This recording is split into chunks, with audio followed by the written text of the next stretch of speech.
This, folks, is the Treasures of Ancient Egypt clock by Bradford Exchange. It's pretty cool. Nefertiti's bust comes out of the top, as the cuckoo, I guess.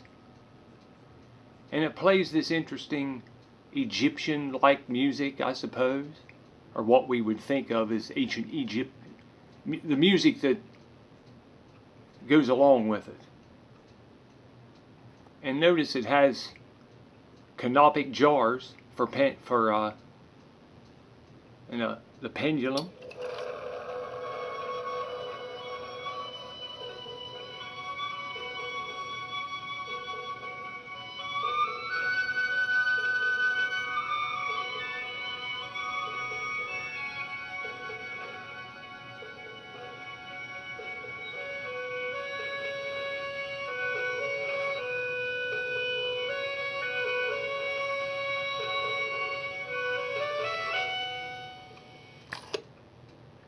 And that's it.